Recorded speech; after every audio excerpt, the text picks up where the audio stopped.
now. Um, so let's start up with Caleb, and first, we're gonna ask, who are you?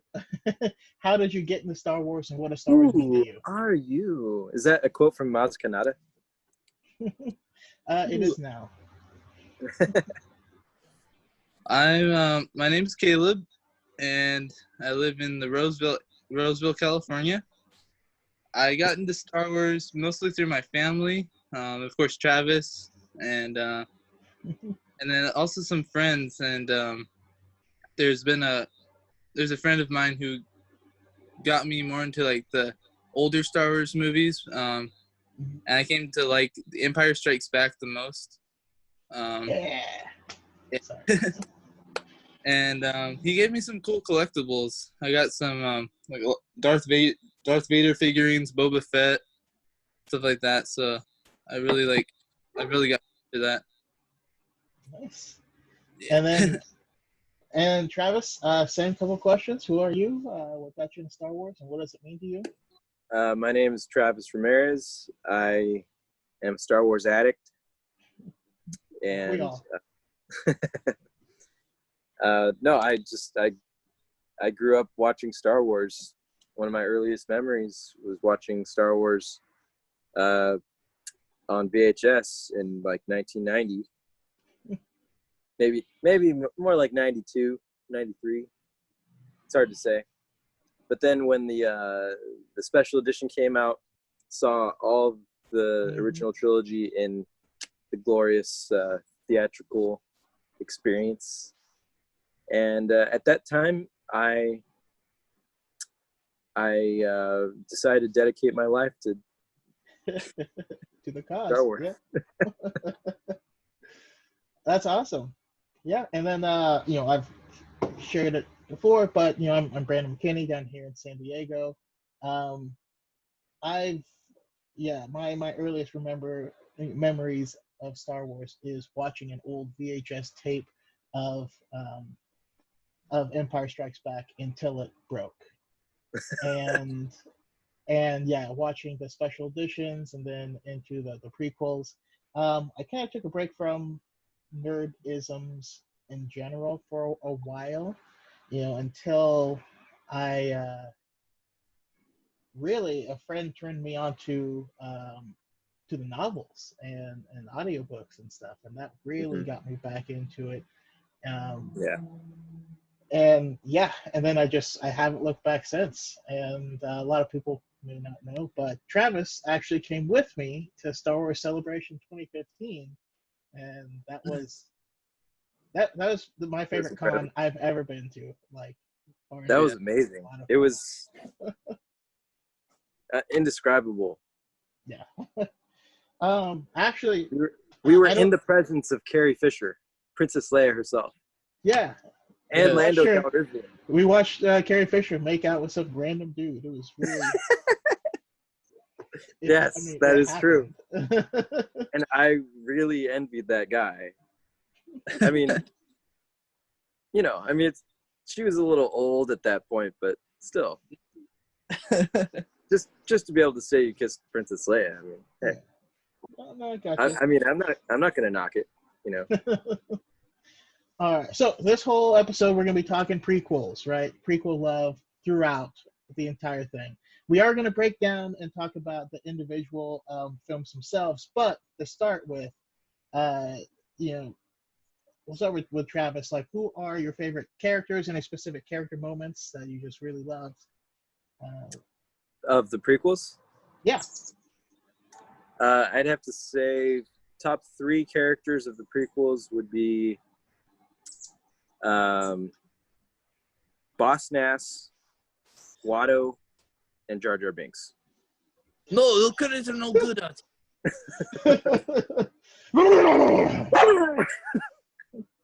Sorry. Yeah, no, I scared my dog. In all seriousness,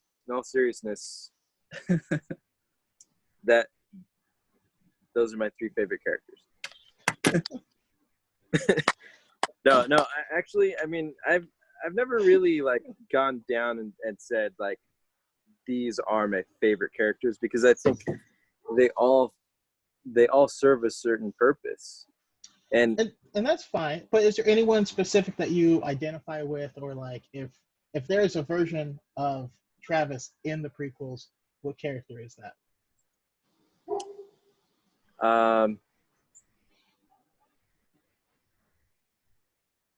Okay, I'd have to say Obi-Wan Kenobi, Yoda, and Padme. Okay. You threw me off a little with the Padme, but I like it. If you combine all three of them, you get one really green hermaphrodite.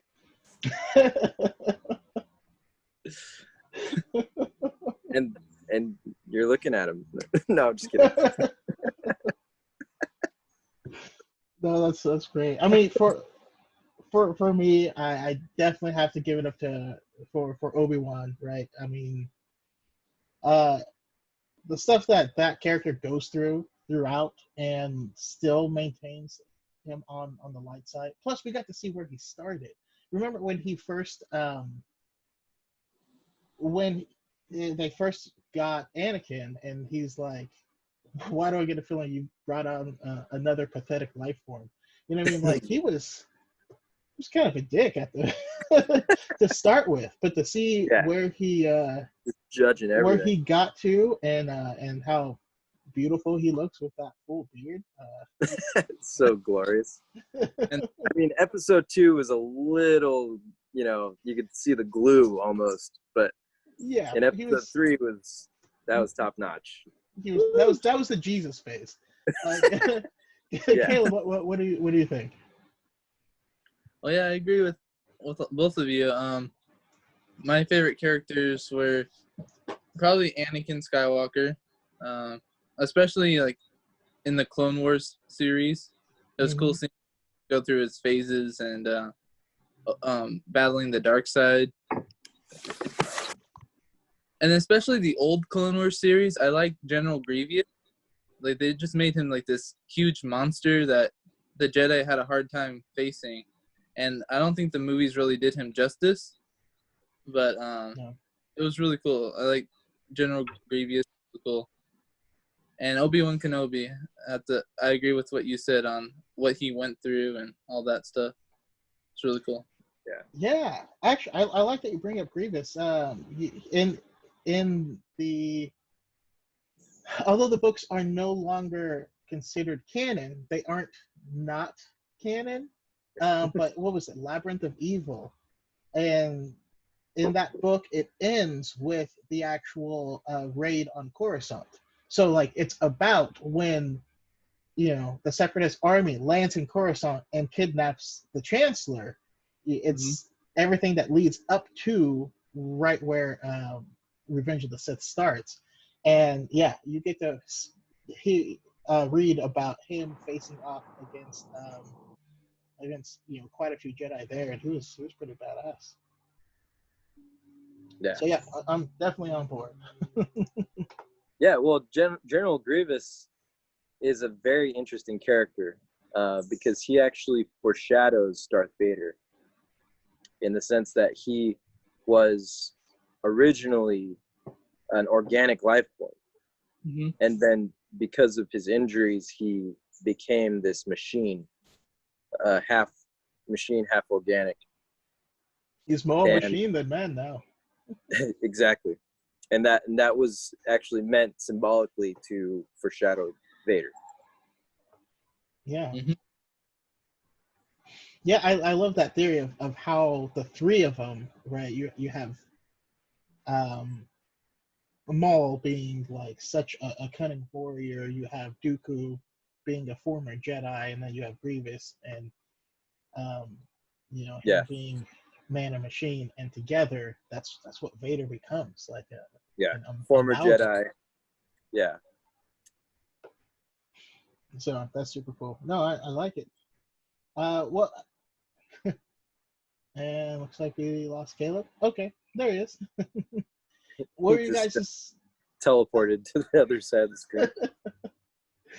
Caleb, what were your thoughts overall? Like, give me your whole thing for all of the all 3 episodes. And what do you think like of the overall message of what the prequels are? Sorry to put you on the spot. I had to. In As far- 250 words or less. 50 words or less. Okay. As far as the prequels, I mean, I like them all, but I was always a little like with episode 2, some of the drama in it I wasn't a big fan of, even though the action is really good in that one. I think episode 3 is the best. I like how George Lucas put that together, and the overall message. I just think that just showing how, like with Anakin, how he lost his faith in the Jedi, and he it just showed how a good man can turn into something evil under the right circumstances to save the ones he loved. And Yeah, that's very Killing Joke of you. I like it. I like it. And Travis? So you're asking what again? Just I don't know, overall thoughts, and then like what was the message behind it? Yeah, the prequels were they told the story of Anakin and his fall from grace, and it showed really the way he was kind of doomed from the start, because he was a fatherless boy and he was a slave, Little bastard, a little son of a bastard. Well, yeah, whatever. He was little baby Darth Vader. But he had so much hope. He was always like, just wanting to build stuff and race and be a Jedi. And who can't relate to that as an 8-year-old, 10-year-old? And yet the darkness that unfolded in his life, seeing his mother, holding his mother in his arms as she dies from just being starved and tortured. And then you see the agony that stays with him for the rest of his life. And then he falls in love with this girl who was the only person who saw anything good in him besides Qui-Gon Jinn, Qui-Gon Jinn was his father figure that died before he even had a chance to be a father figure. Mm-hmm. And so Anakin is just a heap of emotions. And I personally, that resonates with me because I've always been like a very emo, person where I've dealt with a lot of similar issues in my life. So that's always connected with me, and this is like genuine, real, authentic emo, not some Spider-Man 3 emo crap. You mean you didn't disco dance down the street? You didn't frequent jazz clubs? That's not emo. I didn't go and like flippantly like scoff at hipster beatniks. No, I've never done that. No, I really like how you put that. I mean, thinking about, and I don't think Hayden Christensen gets enough credit. It's always portrayed like it's said like, oh, he's a bad actor, but you're like, no, this is like a conflicted kid who has no idea. He's never talked to a woman before. Yeah, it's gonna be super awkward. You better get inside, Annie. The storm's coming. Are you an angel? Not a woman.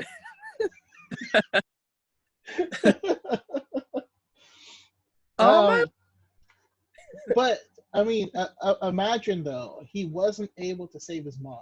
Now he's the most gifted Jedi that anyone's ever seen, right? He's super powerful and he has amazing technique and he's very smart, but he wasn't good enough to save her.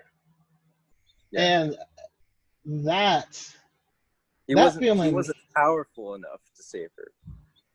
well, but and so to me the overall message is like, hey, there are going to be things that are going to happen, right? There's times where I feel like, hey, I'm running as fast as I can, it's just not fast enough. And you can get lost in that emotion, right? But and he did. And I think that's part of the message as well, is to understand that sometimes things happen, and you have to be able to let it go and not let it destroy you. And also, um, the ends don't always justify the means. So yeah, trying to save someone by murdering a bunch of people is not okay. It's not good. Well, that's what it ultimately is, and what George Lucas always intended Star Wars to be is an allegory, uh, a tale that is cautionary. Mhm. And so we see how like Caleb said, the perfect storm of this situation that led to the creation of Darth Vader, and how anyone could be susceptible to that. And it doesn't mean you're evil. It just means that you were weak, or that you fell into a trap. And it's that when you watch movies like that really under the surface really teach that lesson, and you have the depth of mind, the thoughtfulness, the mindfulness to see that, then you can actually learn and say, I don't want to do that with myself, my life, Yeah. and become that evil. I want to be better and to do what Anakin should have done, which was, have self-control and, take care of his wife and not be trapped by fear of what seemed inevitable. And so that it's a tragedy. It's a like Shakespearean tragedy in our modern times. No, that's awesome. I like that a lot.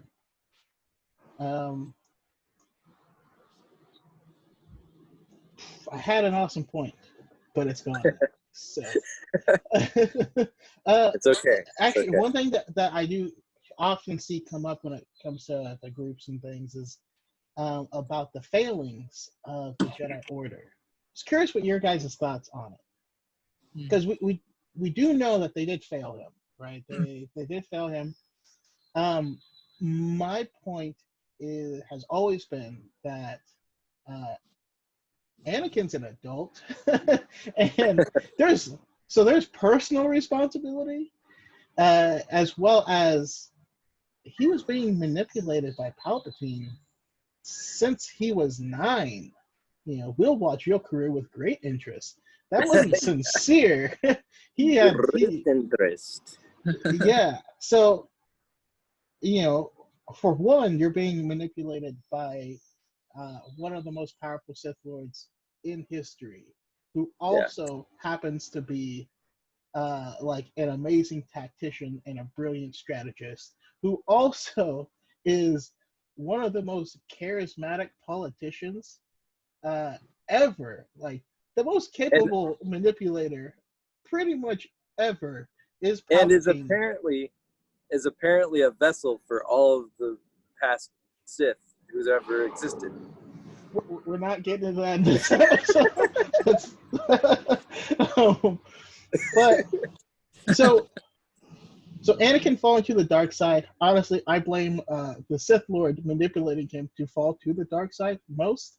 Second, Anakin, and then third, yes, the Jedi Order did have its problems, right? I mean, children, soldiers, and stuff like that. It's kind of weird. Probably shouldn't have been involved in that war as they were. But I can't myself put them in full blame. But what are your guys' thoughts on the Jedi Order and like, Well, from my where they perspective, failed? the Jedi are evil. Well, this is what I love. And what do you think, Caleb? Any thoughts on that? Yeah, what I saw a lot to, like, looking at what Qui-Gon thought of them. He never put himself on the council because he went with the Force and what the Force wanted, whereas the council, they went with politics and what the people wanted, basically. So that didn't always like, they put Anakin in bad circumstances because of that, which in turn allowed Palpatine to get to him more and to put his trust, to continue to make him distrust the Jedi. So they were partially to blame in that circumstance. Yeah. Travis? Yeah. Well, just building on that point, that's really what Luke was talking about in The Last Jedi. He's talking about their hubris and how they really were lost in the sense of duty, and that duty. They're just swimming through that duty.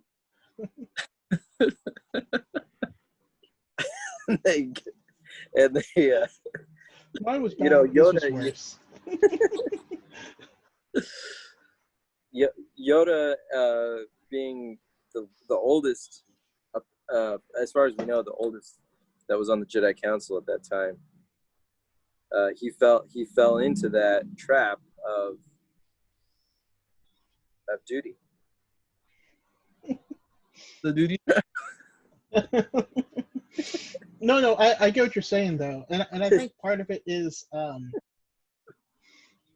part of what all Star Wars talks about is legacies and not being so tied down to what you believe your legacy to be that you are unable to make a mistake, right? I mean that's one of the reasons they're like, well, we're the Jedi, we're the protectors of the Republic, therefore if the Republic goes to war, we go to war with the Republic, with them against the other people, stuff like that, which may not have been the correct choice. And then we see, I mean, they had a lot of rules, but it seemed like they were missing out on the principles of the matter. And that's one of the things that Qui-Gon actually, he disagreed with the council, but he didn't disagree with them on principle. He thought his point was, hey, you guys have rules for everything. They literally did. Like, if a pirate took over your ship, you could pull out a handbook and read, like, step 1, go to the bridge.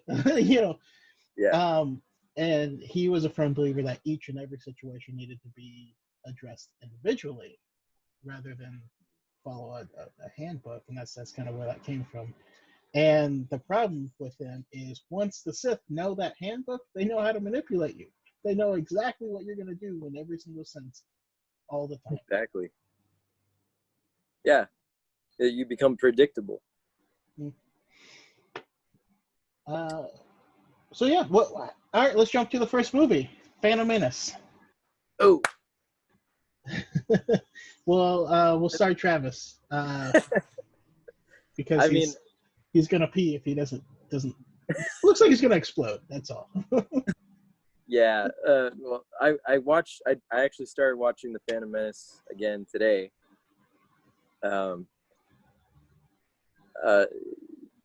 Not because I haven't seen it in a long time, but I wanted to, knowing we were having this conversation later, I thought, okay, now I'm just gonna watch Phantom Menace, and it like in my memory it was there, but watching it again, it dawned on me how this is the Phantom Menace is like the closest thing we have to the original trilogy. Okay, go And on. but besides the Endor adventures, you know. Yep, Uh, dub. He yeah, chopped you up. Dub. and I love those. Chop Those at the are cheek. like my prequels.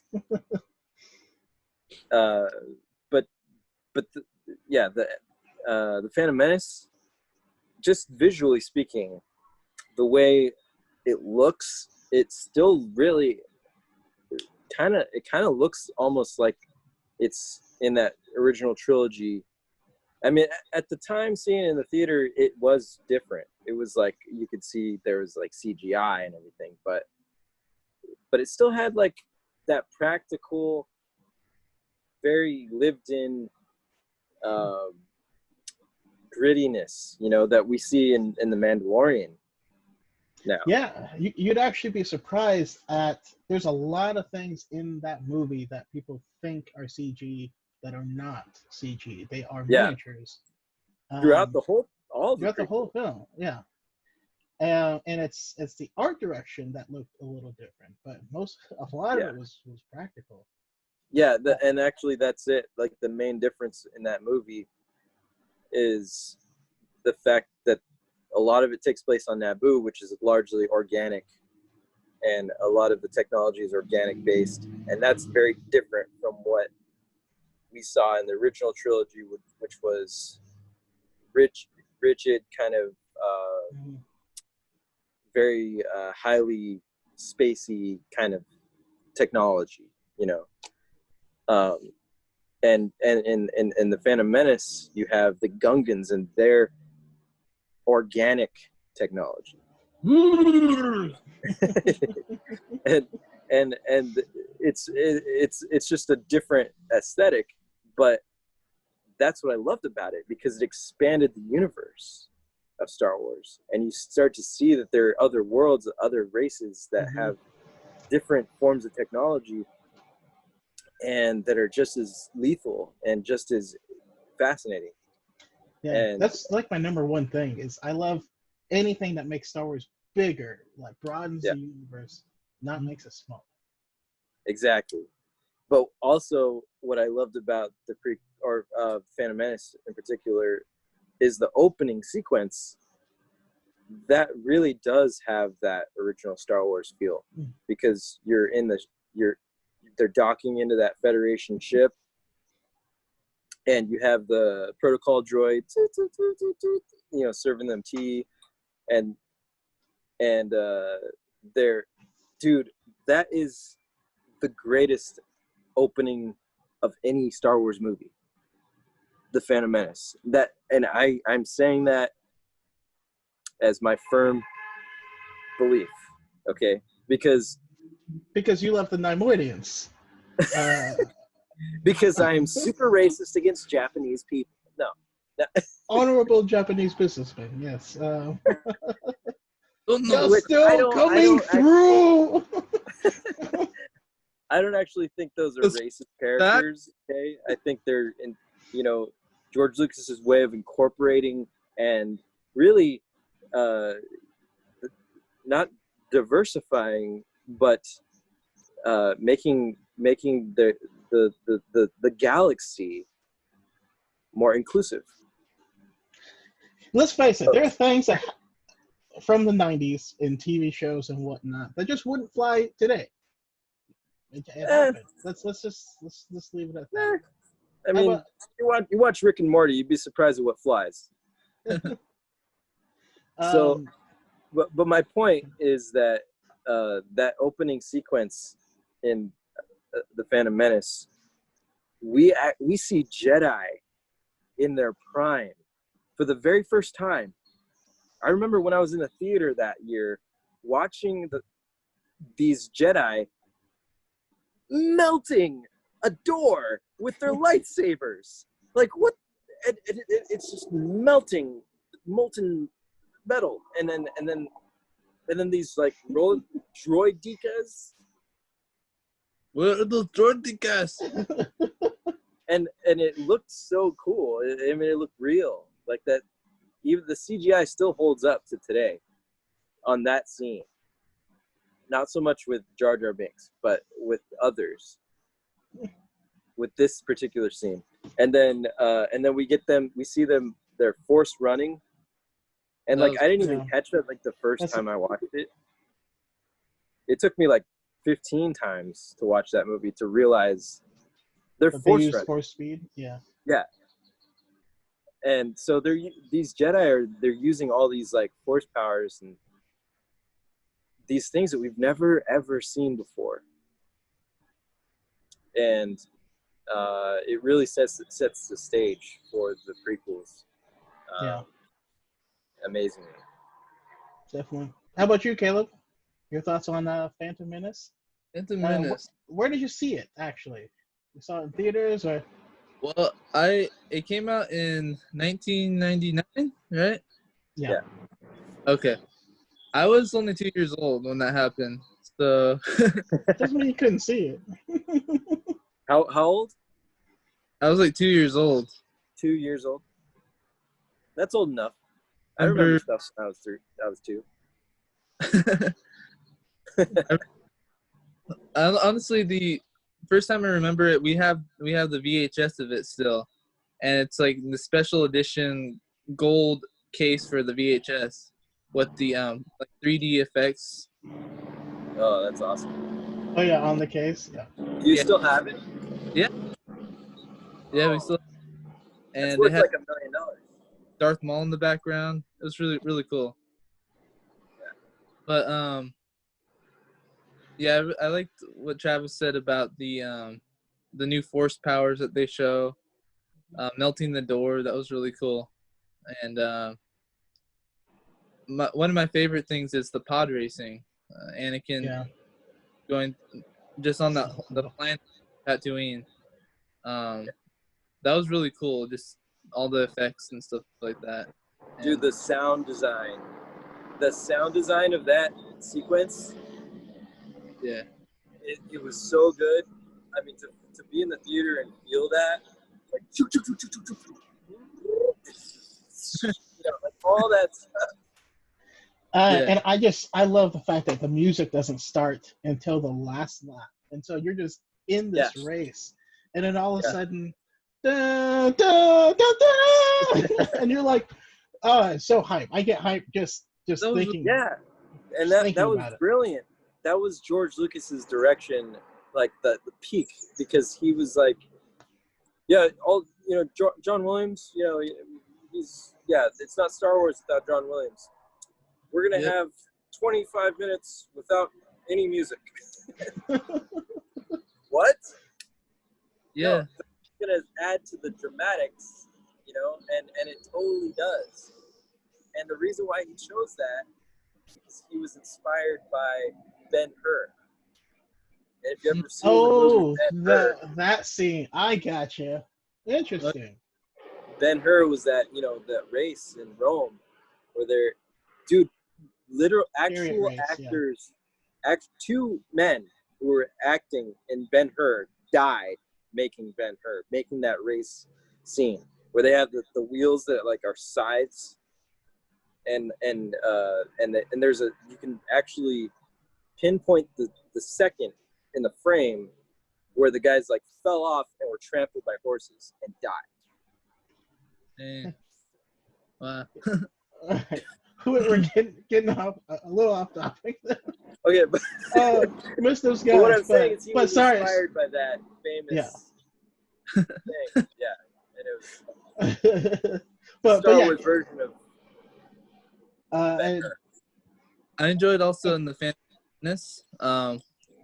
Like you really got the first taste of a lightsaber battle when they were fighting Darth Maul, and they had Ray Park, I think. Yeah. He had all these acrobatics and really put like a new level of lightsaber combat into Star Wars. So that was incredible. That's one of the best things of the Phantom Menace. Yeah, man, they had to do the Bruce Lee thing where they were so well practiced that they had to slow down the film so you could catch their action better. You know, like that's crazy. But yeah, I mean, for me, it's it's similar. Like the pod racing scene, like you said, I still to this day absolutely love it. But this is also the first time I mean, it's the first time we get to see Jedi in their prime.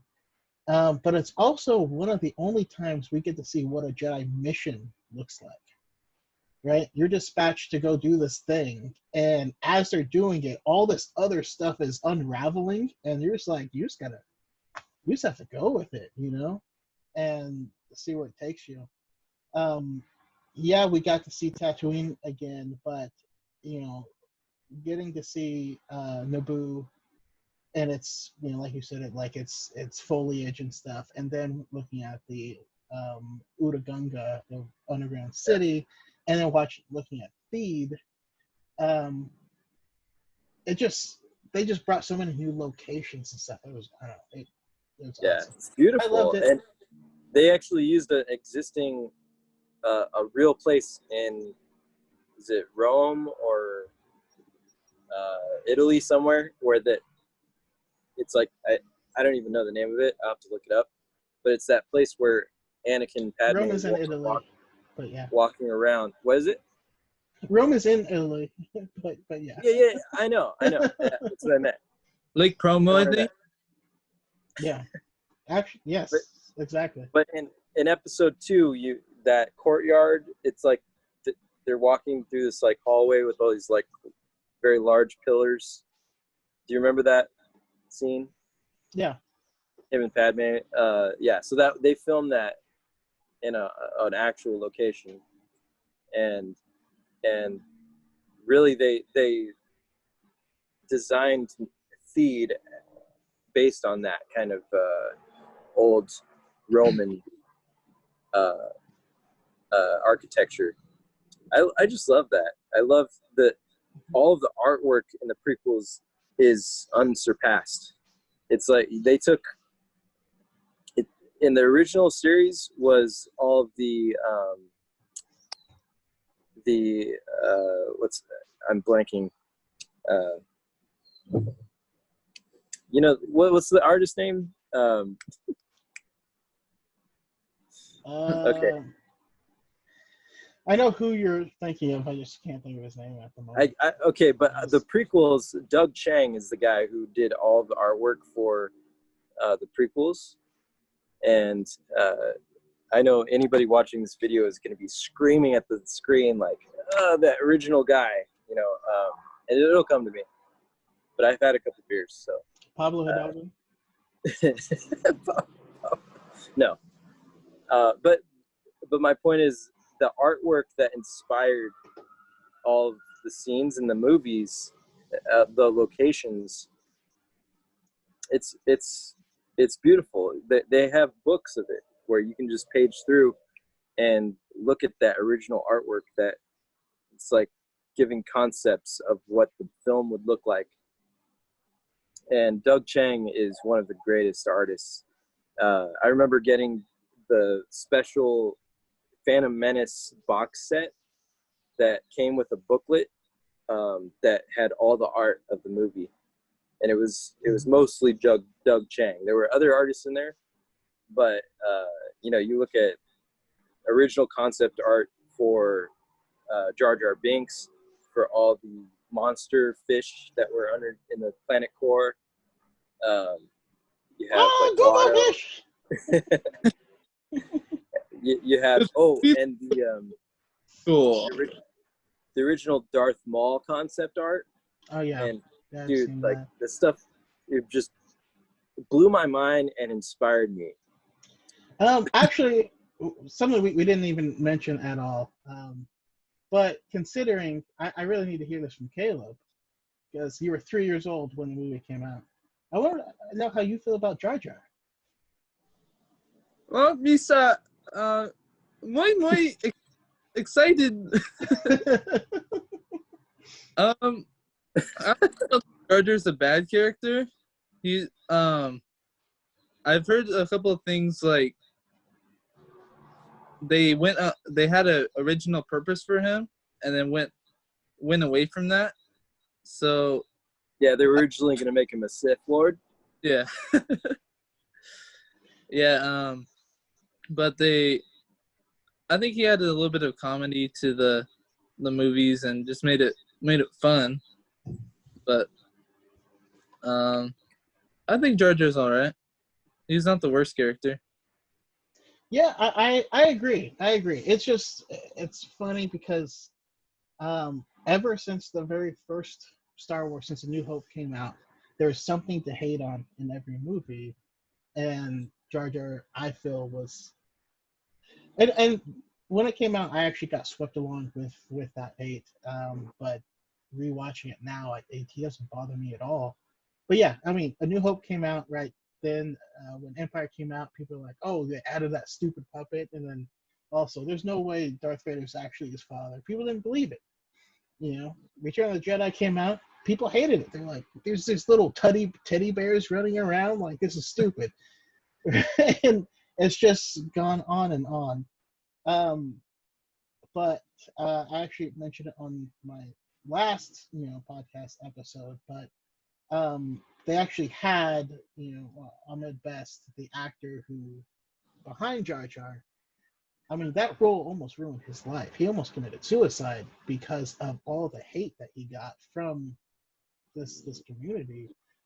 But you know, just like you, everyone that was young when it came out loves the character. It was only the old fogies that couldn't handle it.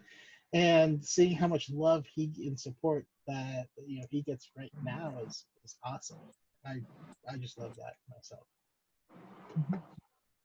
For sure. I would ask Travis, but he left apparently. I don't know what he's doing, but all right, and then we can go ahead and move on to Attack the Clones. Back. Sorry about that. I had to, drain the crate dragon. That's a little proud of yourself, ain't you? No, real quick, your thoughts on Jar Jar? My thoughts on Jar Jar. I love Jar Jar. I mean, from the very first time I watched the movie, I was from a technical aspect fascinated, because he's the very first CGI character who was like motion captured and fully fully rendered. Before that, they had never done anything like it, and ever since Jurassic Park came out, I was obsessed with CGI and how you could create computer animated things that look real. And so when Jar Jar Binks came on the screen, I thought it was the coolest thing I've ever seen. And it didn't bother me that he was, his character was a little annoying, because I mean, I understood that he was meant to be annoying. He would, like, the other characters in the movie were annoyed by him. Yeah, that's the point, Sarge. Yeah, and so I never hated him, but I understood why people would be annoyed. I mean, just like the characters were annoyed. But no, I was more just impressed by their method, how they made him come to life. And then when you look at the actor and what he experienced in his personal life, and how all of that fan hate that went into that character, how it affected him, that it breaks my heart. Yeah. But then to see him, how he's overwhelmingly accepted now to the fans. And that's what we were talking about while you were, Yeah. Yeah. I'm sure. But yeah, that I really do have a place in my heart for Jar Jar Binks. Jar Jar Binks taught me that you don't have to be smart to become a senator. It's all about who you know, not what you know. I learned that from Jar Jar Binks. That's true. Yeah. Yeah, good let's point. move on to Attack of the Clones. To be honest, I don't particularly remember seeing this one in theaters, but for a long time, this one was my favorite. Just because of how much lore comes out of this movie. Yeah. That film set the entire galactic stage for all of the prequels and all of the original trilogy. It laid the groundwork for pretty much everything. There's just so much content. And then it's the second time that we got to see a Jedi mission, which I always laugh hysterically because Obi-Wan is just following clues and he has no idea what's going on. And he's having meetings with these people and they're like, oh yeah, the clones are ready. He's like, oh, of course. I'm glad to hear it's on schedule. Yeah.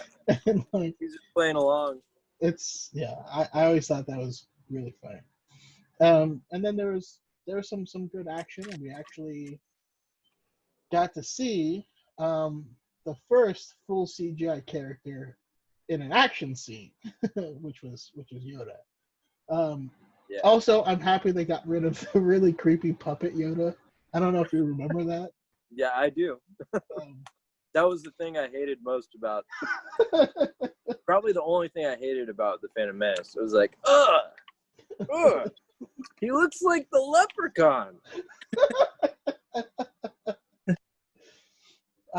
yeah, but how about you, Caleb? Attack of the Clones. I was gonna say my VHS of the Phantom Menace with Puppet Yoda. It's still in there before the CGI overdubbed that one. Don't And ever lose Puppet that. Yaddle. Yeah, Yaddle too. Attack of the Clones. I hope you know I'm gonna put an image of Puppet Yoda. I'm gonna have them as a fourth person during this whole part. Just nodding, like really high.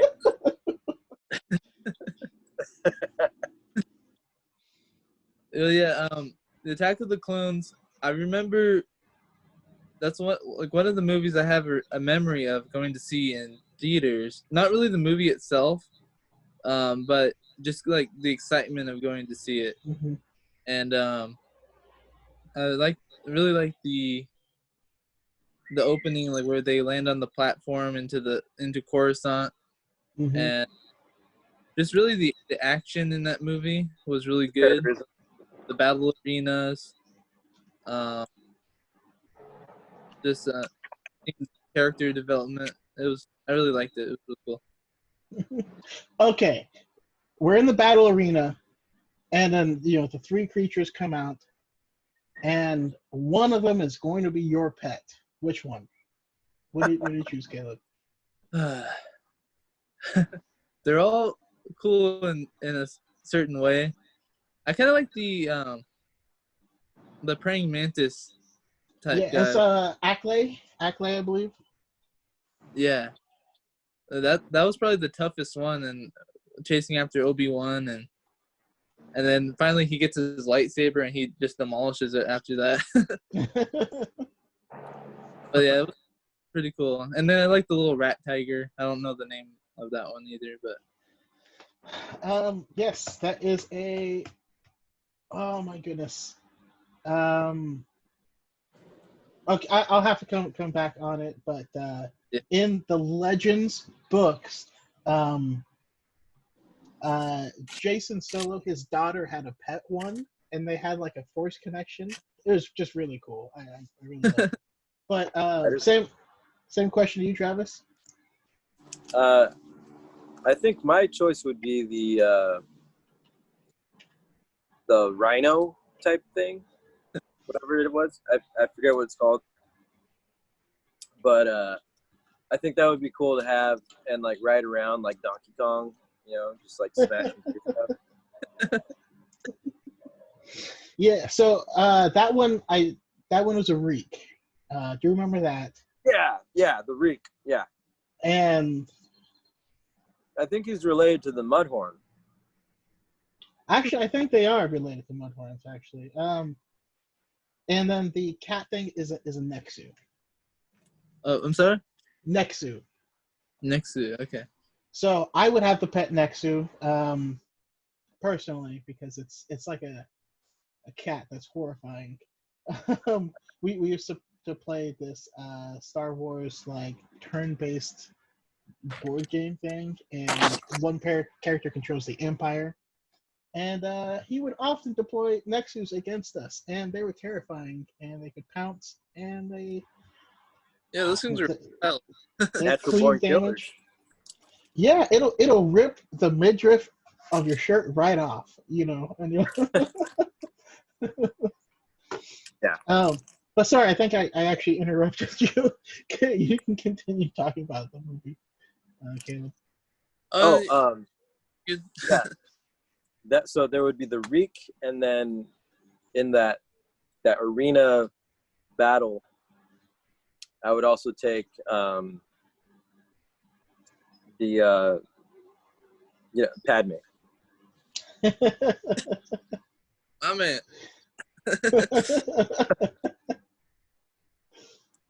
Yep. The way she jumps off of that 20-foot pillar and just lands on the back of that Reek, like Like no that's problem. yeah, things. Yeah. I mean, that tells you something. That's what to look for in women. Say no more. Strength. Yeah. That's right. So, but Travis, overall, Attack of the Clones. How you feeling on it? Attack of the Clones, I'll say, I mean, I hate to say that it's my least favorite prequel, but I actually love that movie. Mm-hmm. And it for one, the whole movie is an Obi-Wan movie. Yeah. He is the hero of that movie. From the beginning to the end, when they see those caterpillar, like little worm things that are like attacking Padme while she sleeps, he instantaneously dives through like 3-inch thick glass Yeah. and catches the droid thing and rides it, and it's like that's the coolest thing I've ever seen. And then he just has no fear. And then later on in the film, he goes to I'm blanking on everything today, but where the clones are made, Camino, and he fights Jango Fett in the rain, and when he's falling to his death, where he would drown. We know he would drown, and he shoots the grappling hook while he's falling, like Batman, and it wraps around. He's so cool. He's just so cool. Yeah. No, that's I love how well it rounds him as a character, because the thing that makes Star Wars to me such a beautiful universe is that they get people right. Just because people are complex, just because someone says something, they may do something different, and they may not be aware that what they're saying and doing are two different things. You know what I mean? You have Obi-Wan who's preaching caution to Anakin, like, "Hey man, don't go. You have to stay calm, right? We have to look at this objectively."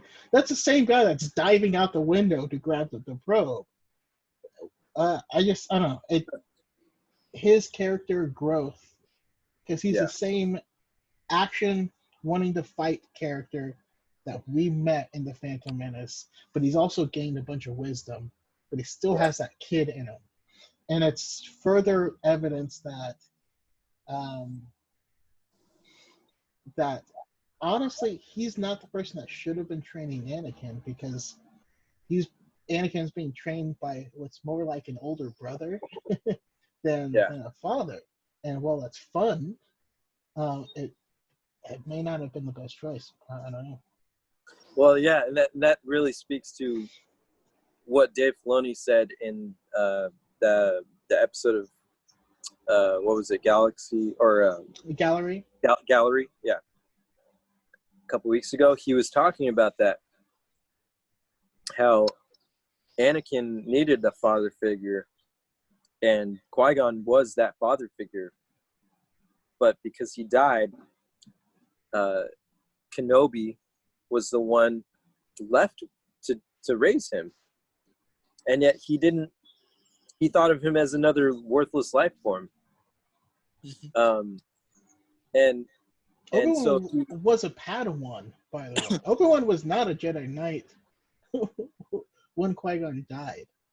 Yeah, Qui-Gon basically he made him an honorary knight at that point, and yet he still wasn't qualified.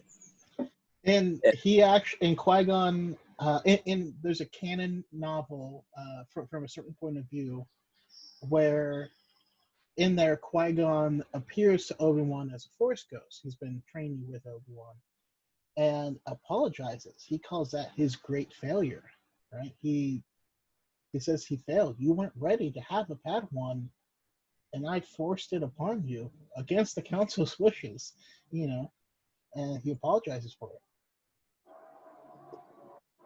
Yeah.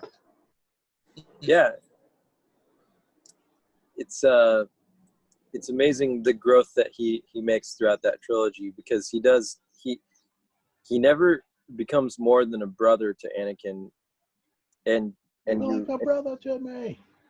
Yeah, you hear him say it. They were like brothers, and Scar, brother, help me.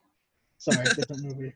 But also, what that says for Kenobi is that if Anakin was his brother, then Qui-Gon was also a father figure for Kenobi. Mm-hmm. And so they both lost a father in that moment. And so have that weight of having to raise this boy, train this boy, while in a deep period of mourning. And Anakin wasn't as attached to him at all, really. He was a potential father for Anakin, but he never was truly that attached father the way Kenobi really was attached to him.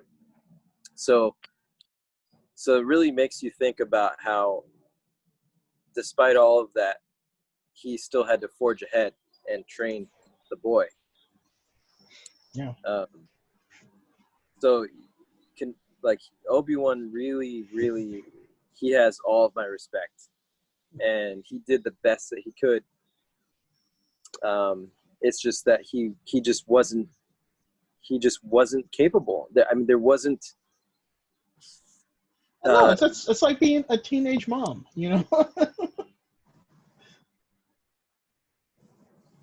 But Brandon, you'll have to repeat that. You're breaking up. Oh, I just said it's kind of like being a teenage mom, right? You're thrust into a role you might not be ready for, but it's here. Let's do it. Okay, the Yoda fight. Was it cool or whack, or actually before we get there, let's talk about the arena, the Geonosians. Yeah. We kind of talked about it, but the vagina arena. When I watched that for the first time, getting to see swing. Getting to see that many Jedi all together, igniting. All the lightsabers igniting. That was the original version of on your left, like the in-game thing. All these lightsabers are igniting, and you're like, oh, oh no, we got this. Okay. I don't know. That scene was just so hyped for me, Yeah. and also To see, sad. Watching Boba Fett, pick up his father's helmet. The head flew out already. yeah. I was gonna say to see Mace Windu do that like triple flip off the balcony and land, Yeah.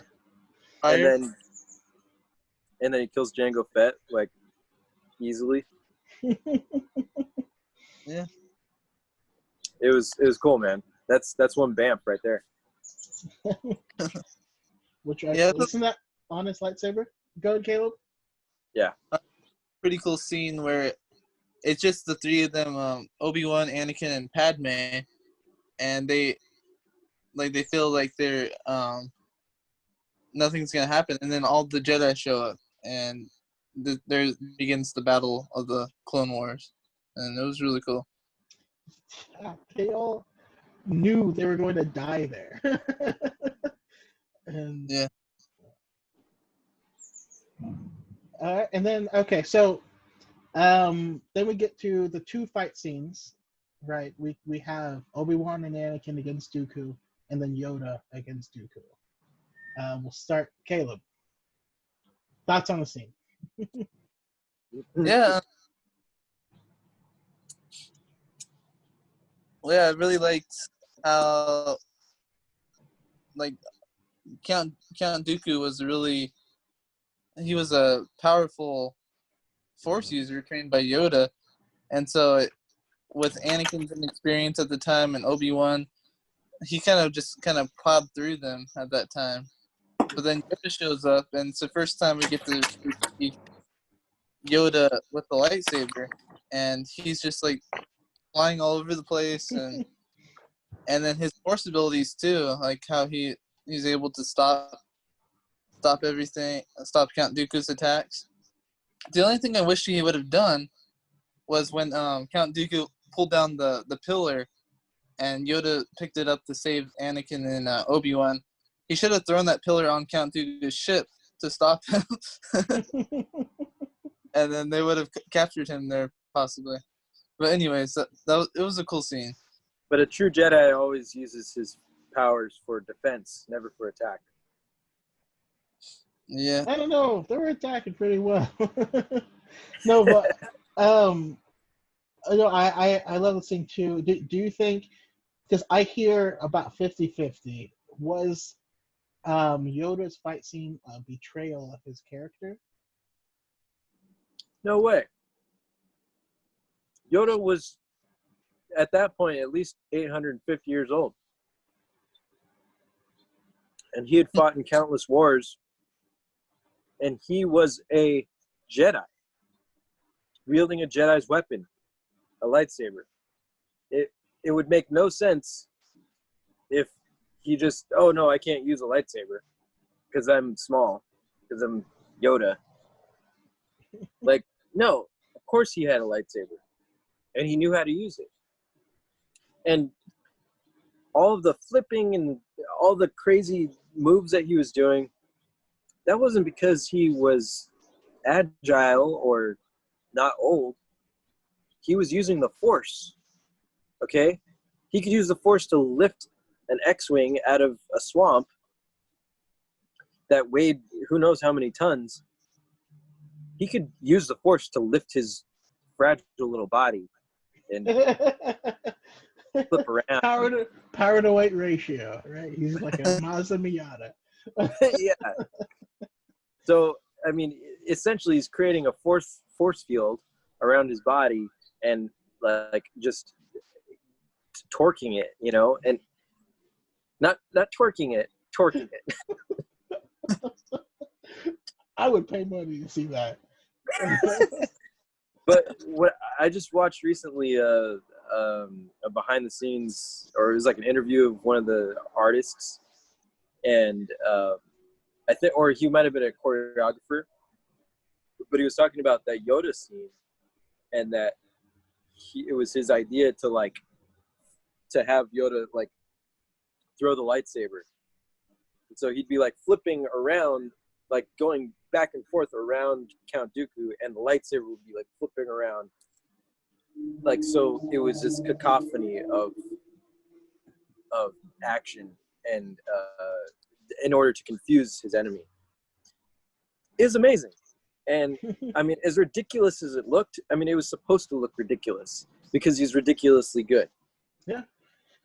And I agree 1,000%. It's not a betrayal of character because he is a Jedi. He fights with the lightsaber. Like, that's a thing. Additionally, it's actually referred to earlier in the movie, right? When Obi-Wan and Anakin are in the speeder chasing the assassin, whose name escapes me as well. This is bugging me right now. Anyways, he says, basically, if your abilities were is up to par with your wits, then you would be a swordsman to rival Master Yoda. And Anakin's like, I thought I already did. But basically, they all already knew Yoda was a badass. It shouldn't come into any surprise when we finally see it. Exactly. Also, getting to see Count Dooku's fighting style was really cool. I mean, you get to see the difference in fighting styles, where Dooku is a pure duelist. He trains to fight and kill people with lightsabers. The Jedi didn't train for that, because who are they going to fight? They haven't seen a Sith in 1,000 years, besides Maul. Yeah. They trained to be able to disarm, to deflect blaster bolts and disarm opponents, but they didn't train to specifically fight lightsaber duelists, and so that was his big advantage there. That's a good point. Count Dooku's lightsaber was one of my favorite designs, with the being curved. That was really. I hated that personally. I love it. I don't know. I read that it was used for a specific purpose, which I forgot, but it was it's just a really cool design to me. Yeah, and unique. I mean, personally, I think the most beautiful lightsaber is Palpatine's. If you look at what his lightsaber hilt looks like, it's like rose gold, and like it is exquisite. Yeah. It's beautiful. Yeah. All right. So agree. now we come to what is widely known as the best one, Revenge of the Sith. Oh yeah. Revenge of the Sith. Let's start Travis. So you just want to know my thoughts on the movie? Yeah, your thoughts, favorite scenes, things that are worthy of note. Yeah, no, by far, Revenge of the Sith was the most dramatic Star Wars movie ever made. I mean, some would argue that Empire Strikes Back is more dramatic, but they would be wrong. Yeah, I mean, from beginning to end, it's drama, and you start with I mean, the biggest space battle we've ever seen, first of all. And you have those, you have the buzz droids on their ships, and then Anakin just showing off, as always. But if it weren't for him having those abilities, and those, I mean, you could argue he was showing off, but if it weren't for him doing the things he did, they wouldn't have won that battle. Well, Obi-Wan would have died. I mean, that's part of the novelization. It's just like, the buzz droids, I'm done for. Go save him.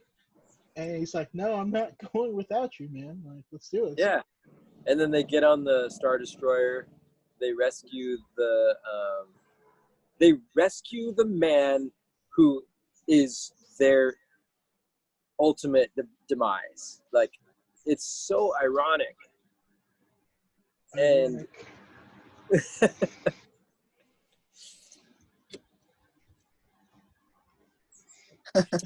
finish the line. You can finish the line.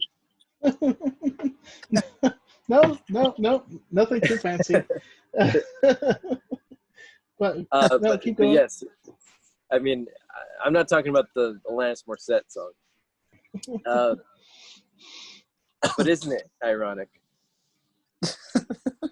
They save him, and I love that elevator shaft scene where he's just like, they just time it perfectly because they're Jedi, but no other Jedi could have done what Anakin did, because I mean Kenobi was out cold,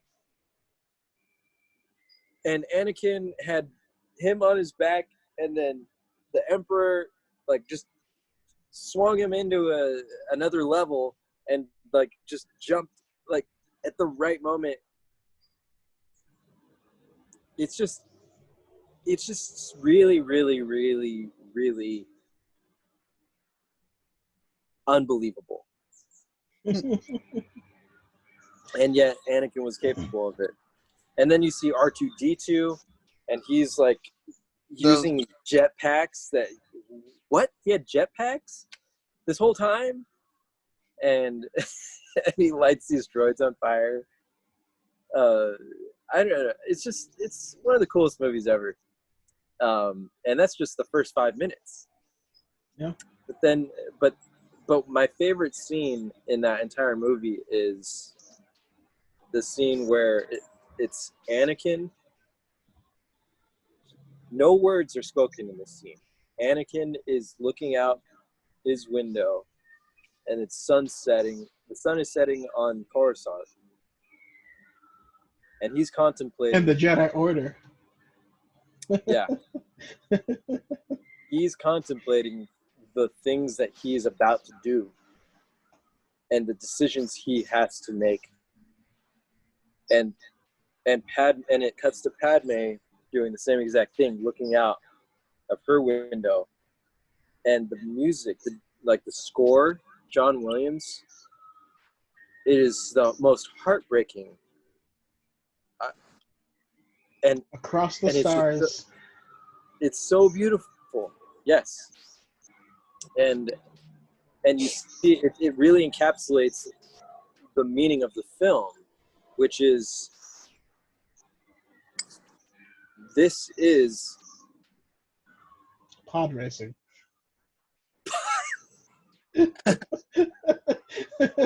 You let the gap. I'm sorry. It was a legal thing.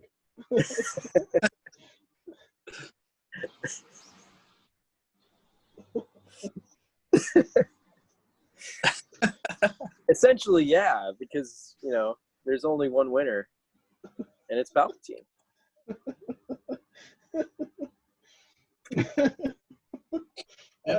Yeah, Caleb. Yeah, so my thoughts on Revenge of the Sith. Earlier Travis said that his favorite. Sorry. There you go. Yeah. His favorite opening credits were Phantom Menace.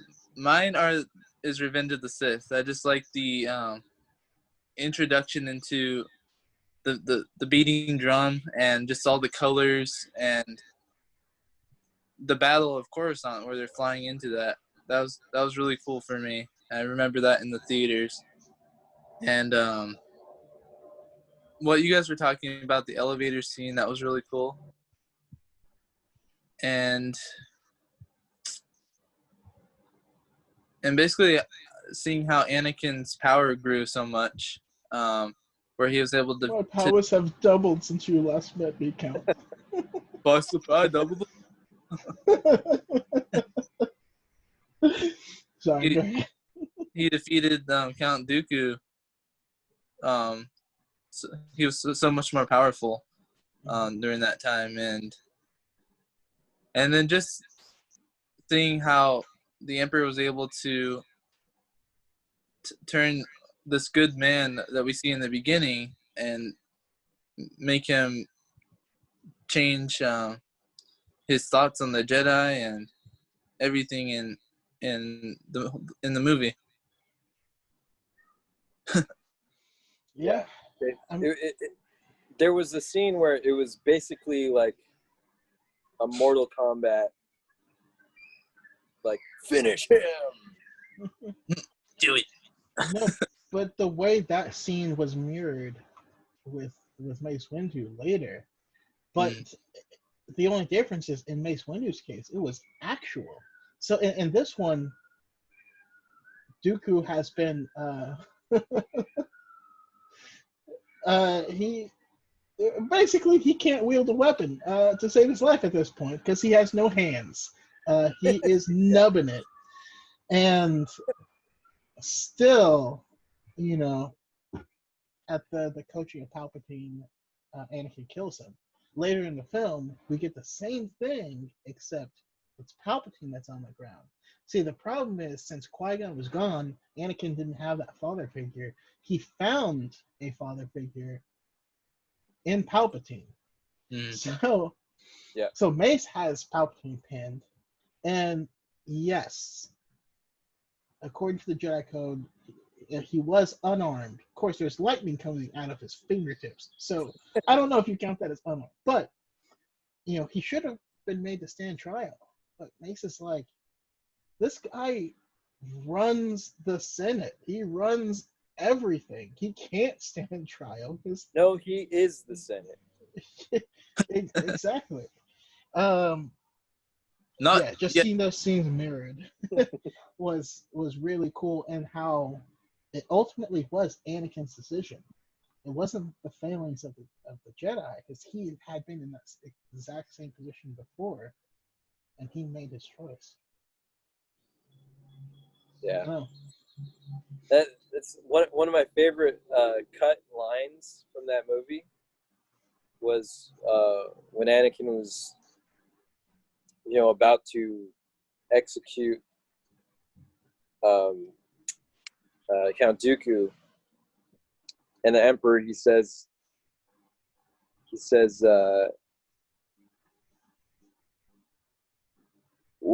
what is it that you think could save you?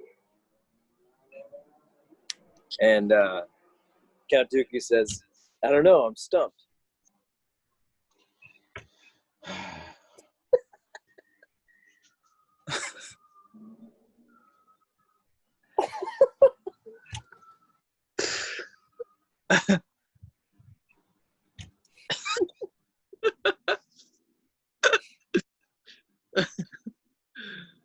Yeah, no, they walked to the room, and Dooku's like, "You about to catch these hands?" And then Anakin did. But no, but seriously, like that whole like fight scene, and then the when he uses the Force to move the platform onto Kenobi, who's already like unconscious, but it falls on him.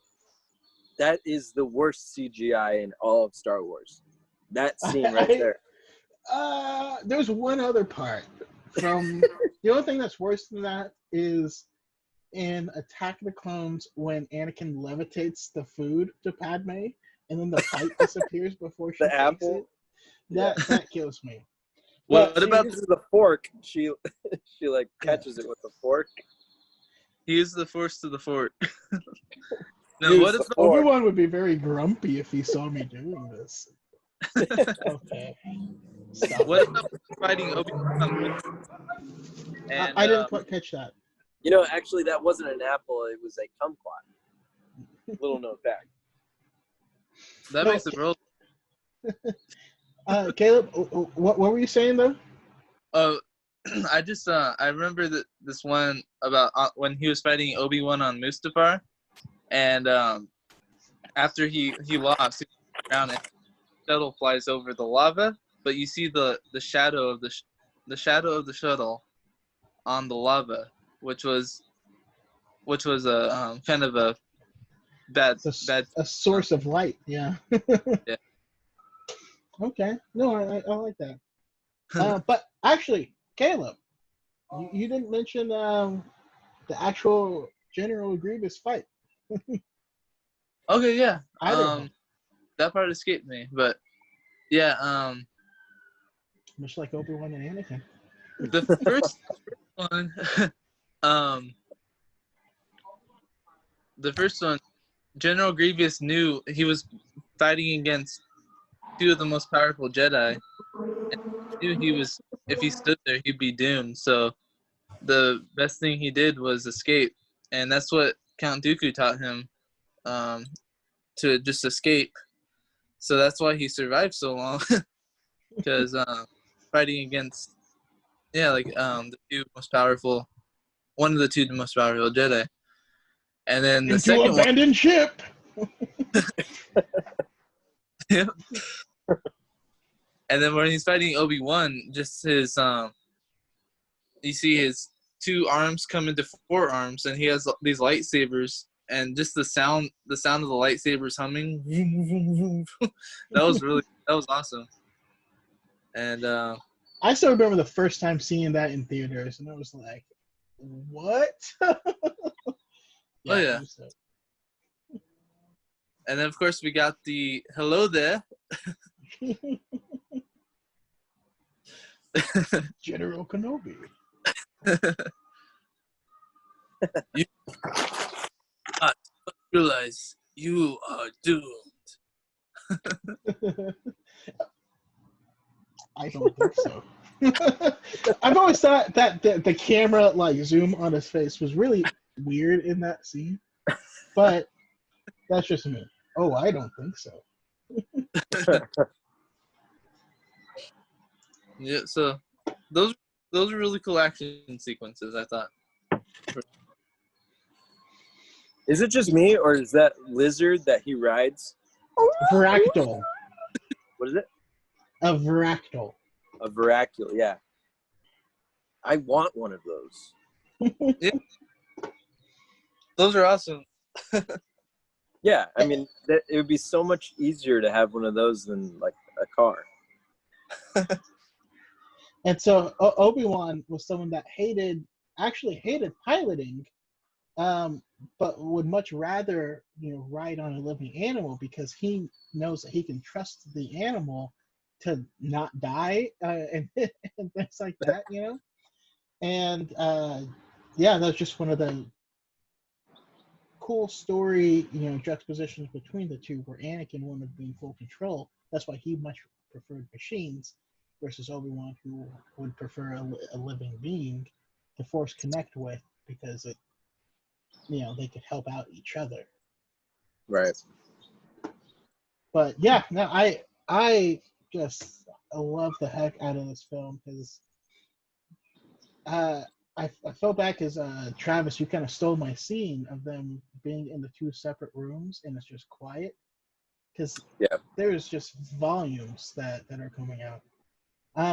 But yeah, the Darth Plagueis the Wise scene, I love that scene so much. Oh yeah, of course, it's iconic. Yeah, and I know it's become a meme, but just how he delivers it, and how you can see him laying down these words in such a deliberate fashion, that Anakin is just picking up the right pieces. And the way Hayden Christensen portrays the entire movie, right? Because it's a movie, so we can't hear what the person is thinking, but every single scene he is in conflict. He has other stuff going on in his mind this entire time. I just think that's awesome. Yeah. Mace Windu gets some flack because he is, the dad of the Jedi Council, and saying, no, you don't get to do this, and no, you don't get to do that. But come on, take a seat.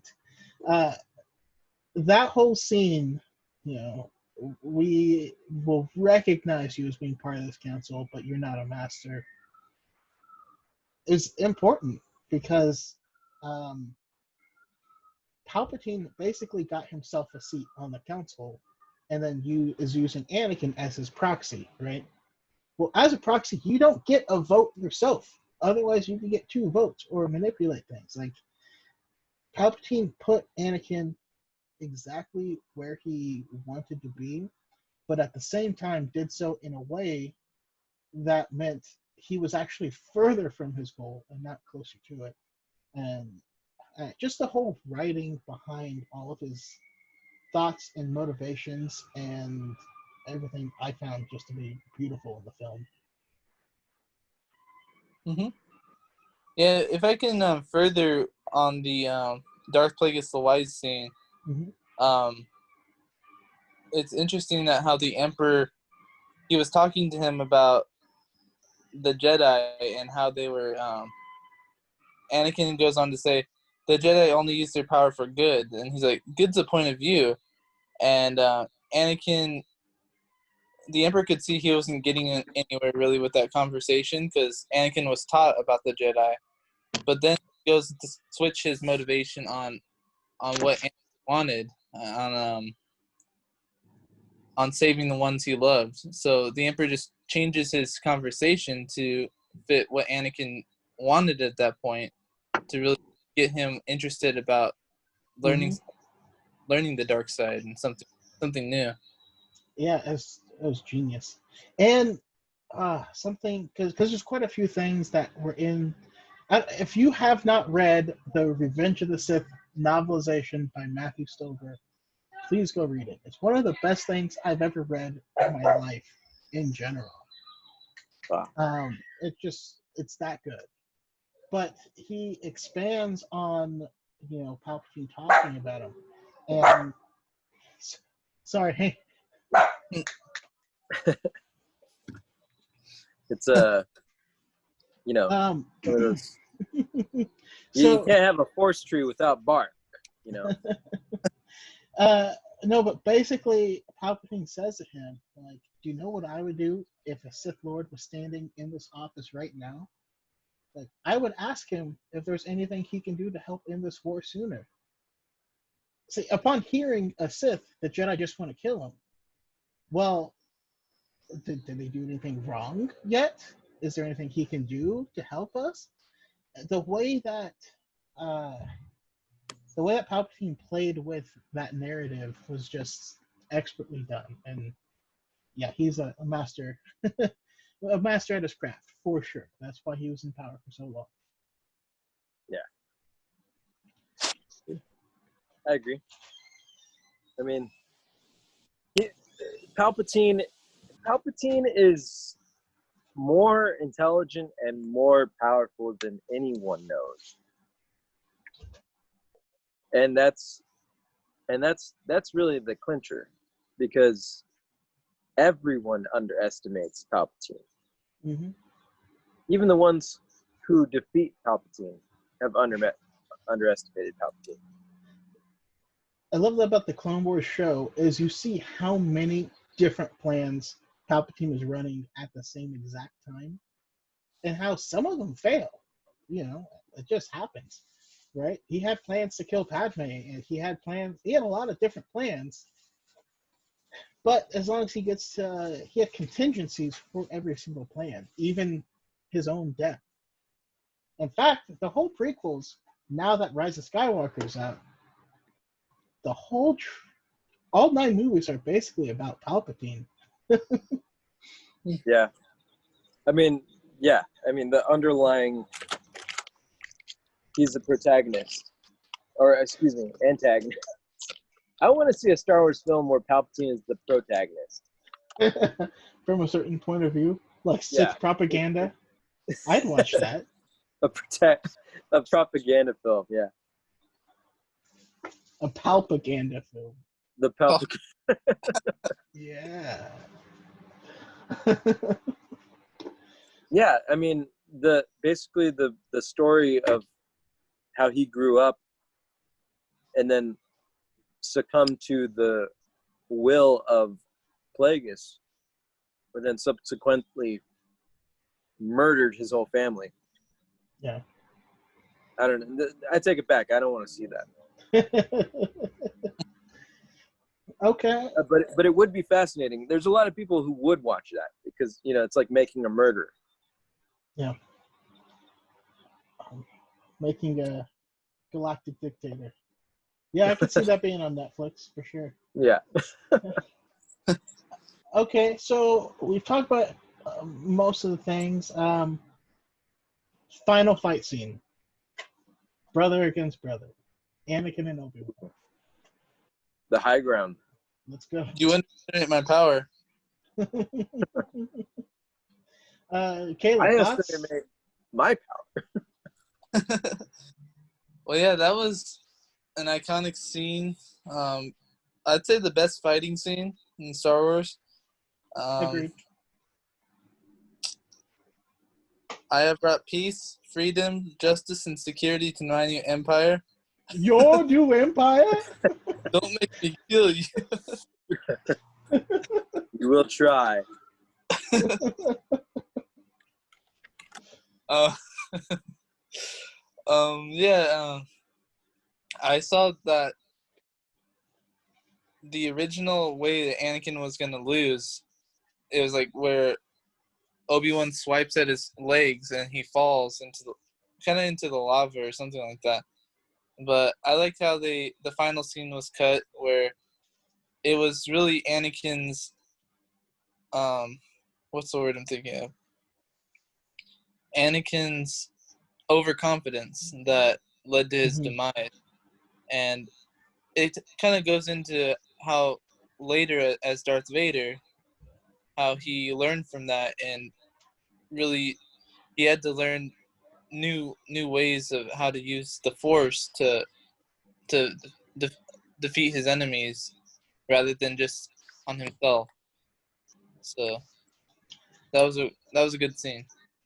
Yeah, I definitely agree. It was, it wasn't so much that Obi-Wan won; it's that Anakin lost. And, Yeah. Your overconfidence is your overdoing, your undoing. That scene.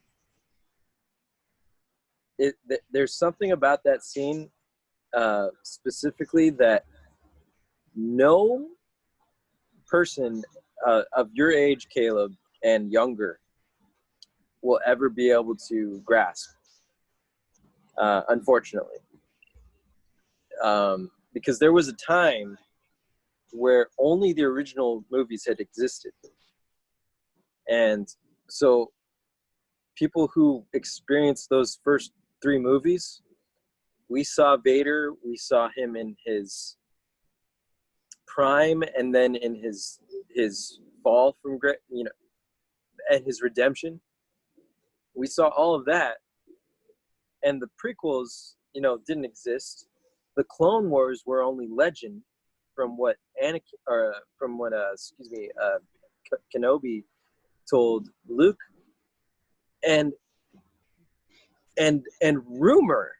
It was only rumor. It wasn't even in the movies that said Darth Vader, who was Anakin, who was the father of Luke, he fell into a lava pit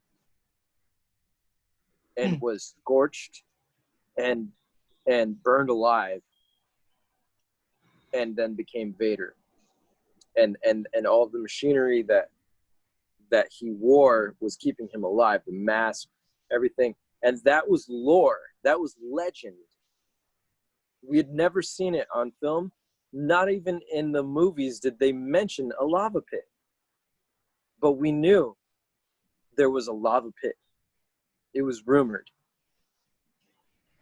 And then finally, with Revenge of the Sith, we saw it. We saw it happen. And it was brutal, and it was devastating, and it was emotional, and it was heartbreaking. And it was like, this is what I've been imagining for years. And I'm seeing Darth Vader be a person born. McNugget. Yeah. Yeah, you're seeing the birth of Darth Vader. And it's something that you had never seen, but you had seen in your mind. And it looked a little bit different than what you had imagined, but almost in a, like, it's clearer. It's like, oh, so that's how it happened. Mm-hmm. Yeah. And it's just so profound, like that experience. No, there's so many things, like you said, that there was just no information on. I mean, the original trilogy, we didn't even get Palpatine's name. Yeah. Just the Emperor. Yeah. No, we didn't. Right. We didn't even get Palpatine. That came later in books. That was Yeah. and additionally, he didn't have a first name until 2015. Literally, 2015 is where we found out his first name was Sheev. But Yeah. yeah, that like you said though, that fight was just it was beautiful and intense. But one of the things that I love, if you rewatch the scene where um, Anakin, goes to Mustafar and he kills all the people that are essentially causing the war, More Nemoidians. and and he gets the Sith eyes, right? His eyes Yeah. turn yellow.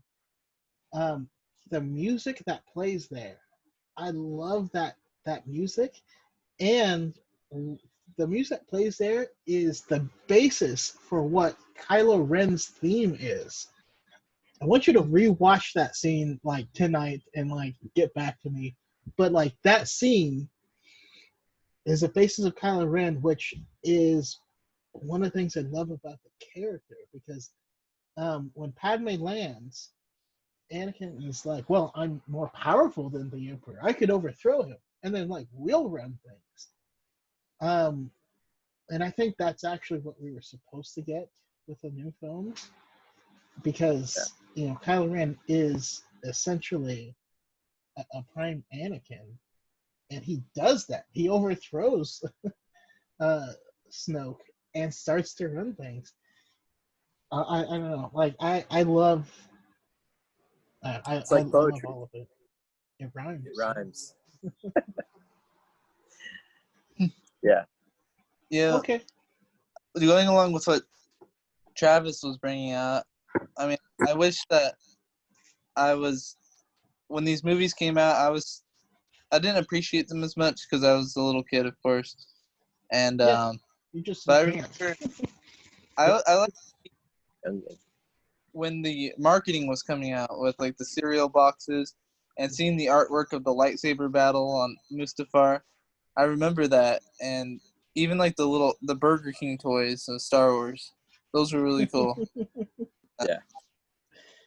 Yeah. Yeah. George Lucas is a genius. Good memories.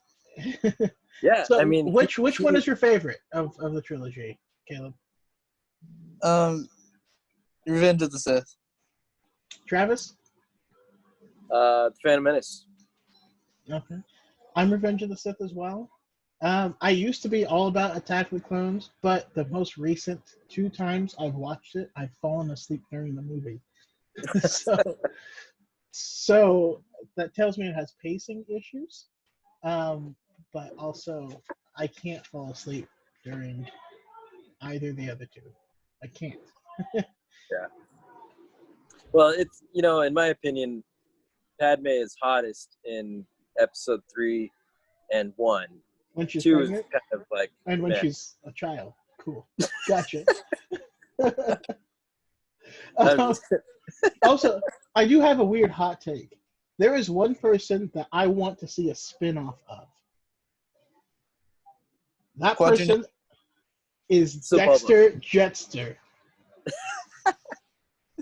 Okay. Dude, no, he is Obi-Wan goes into a random diner, pulls up this assassin's weapon, this dart, and he's like, "Oh, that's a toxic dart. The cloners on Kamino use that." Like, he has seen some stuff. I don't know what he's seen, but I want to know. Yeah. I want to see more of him. Do you remember the Clone Wars episode of there's a general that's the same species as Dexter? Don't bring that up. Don't bring up Ubaru.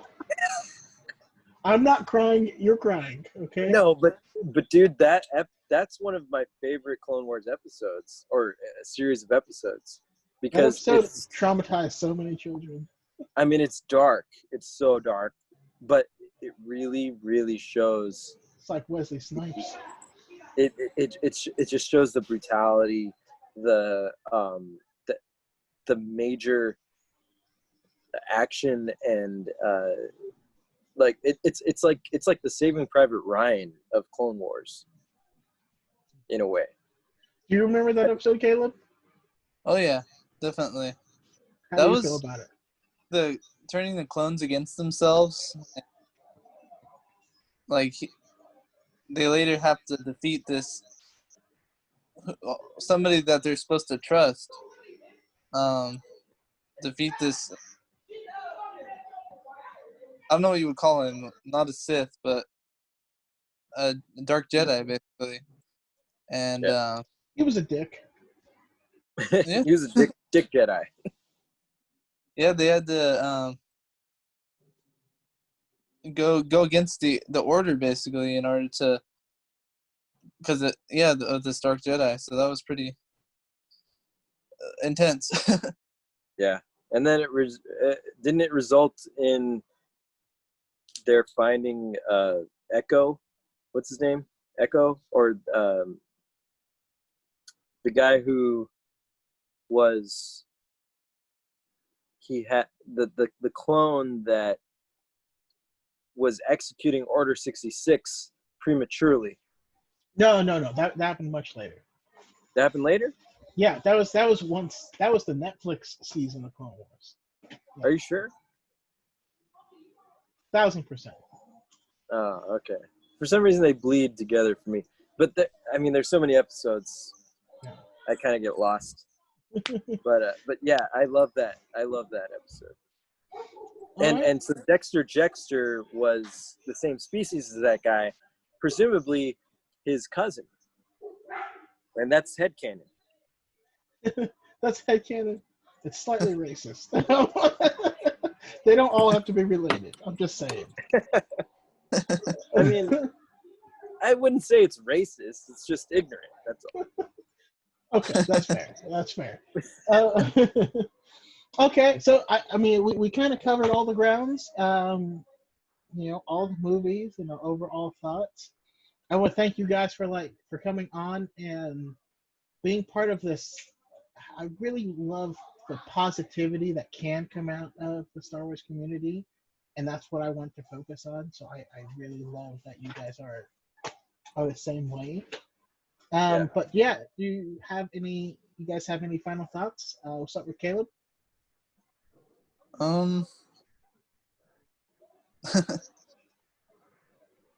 He's high.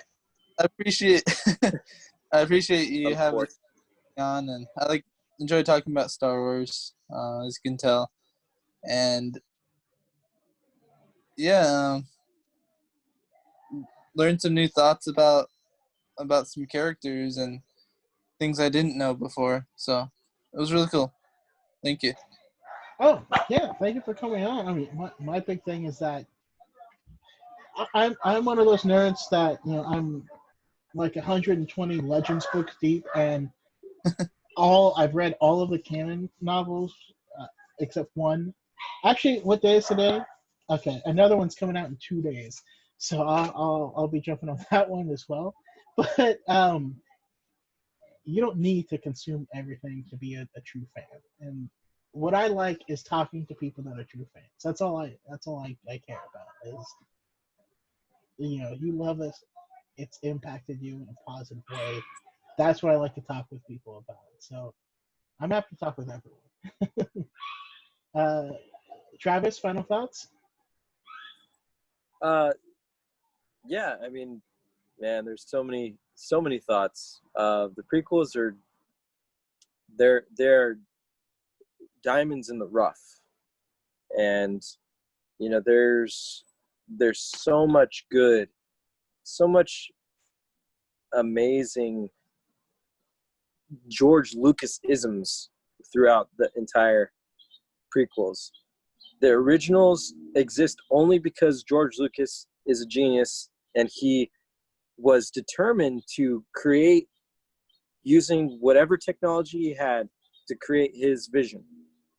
And he chose to start at episode 4 because he knew that 1, 2, and 3 were beyond technologically possible at the time. I'm limited by the technology of my time. Sorry, I'm just kidding. Yeah,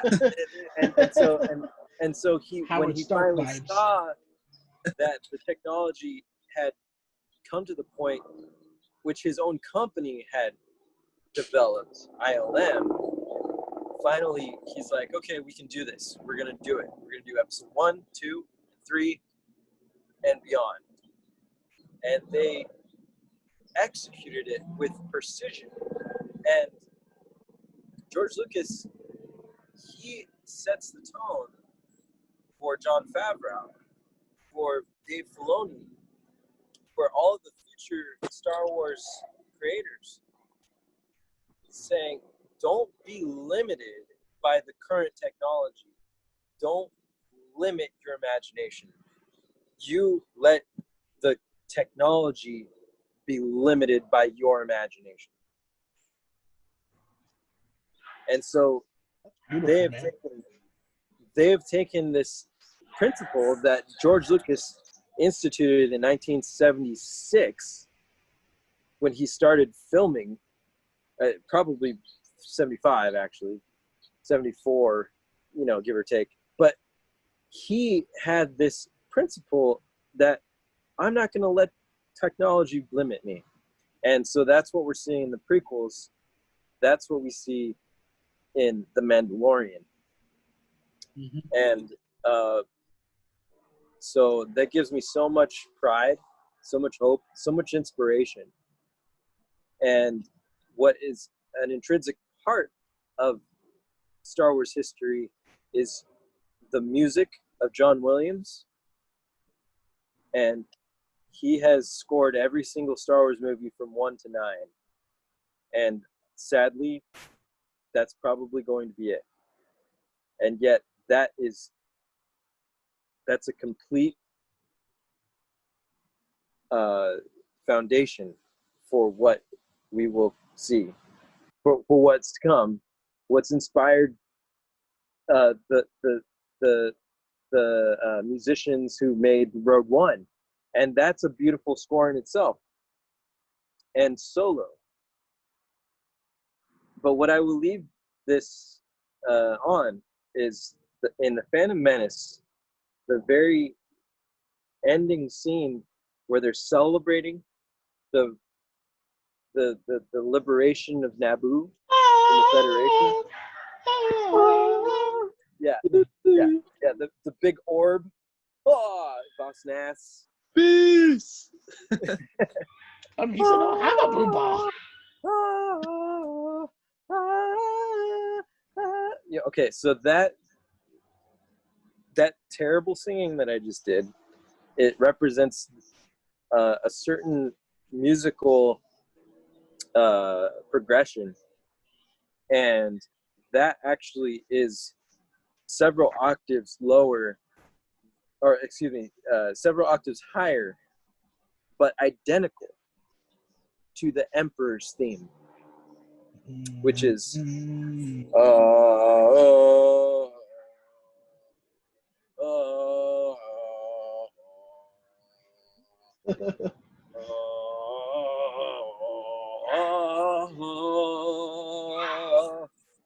it's the same music, but it's octaves lower, and it's happier, and but it's foreshadowing the darkness that is just under the surface of this facade that Sheev Palpatine is he's instigating. So yeah, I love that fact too. I think it's weird that also in that scene I just enjoy for myself that Samuel L. Jackson was not available, so they just have a different black guy. and they've edited him out of a few scenes, but you can still see this random guy. He's supposed to be Mace Windu. He's a stand-in, and it just brings joy to my heart. But so I do make Star Wars content on YouTube. I'm doing podcasts on TikTok and on Instagram. I don't know that any of you guys are doing any content creation, but if you are, where can we find you at? Or would you like to share if you have a Twitter, Instagram, things like that people might look at? Well, I'm on Instagram at the Time Trav, and I have a YouTube channel. Links in the bio. Okay. Please send me that link so I can put it in. Yeah. And Caleb, do you have anything? I have an Instagram, but not really anything related to the topics. Okay. That's fair. It's all OnlyFans. OnlyFans. I got that reference. No, yeah, any links or anything I'm gonna make available in the description down below. But thank you guys so much for being part of this. Suki says good night. I hold her so she doesn't bark. And that's a dope lightsaber. I should be getting mine tomorrow. Anyways, guys, have a wonderful night, and may the force be with you always. May the force be with you. Awesome, we got it. Thank you, guys. Yeah. Thanks. All right, man. My Have wife fun. came home with taquitos, and so I am It sounds like a good night. always. Nice meeting you, Caleb. Thank you so much for joining us. I appreciate it. Yeah, All good to right. see you, Caleb. Are you on TikTok, Caleb? Any chance? No. Okay, I'm not. never mind. He's young. I thought he might be. I'd send him that channel. But all right, you guys have a good evening. You too. All right, yeah, lots of fun. Look forward to next time. Oh, by the way, when did you want to do this again, if ever? I during quarantine I want to try to do it on Fridays, but after that maybe Saturdays afternoons or something like that. But yeah, we'll figure it out. I don't have anything solid. Okay, well, I'll just keep. I literally have, since I started the TikTok, I'm probably gonna hit 10,000 followers tonight. But I've had people asking me, yeah, right now I'm at 9,617 followers. Started this thing at the beginning of this month, right? So, I have people asking me for more content. So I figure, might as well, if they're asking for it, let's do it. So I don't know. If you guys have ideas or if you have Star Wars questions that people might find interesting, send them to me. I might be able to make a video out of it or something. Yeah. Okay. Well, then I'll just try to keep Friday in mind. Maybe like 6 or 7 p.m. Yeah. It has, the first one was at 6 p.m. and it's because I was reaching out to some other creators on TikTok, and some of them are East Coast or whatever. But yeah, I love all inputs. Yeah. Sweet. All right, guys. All right. Have a good night. All right, man. Thanks for putting this together. It was fun. Yeah, appreciate it. Bye.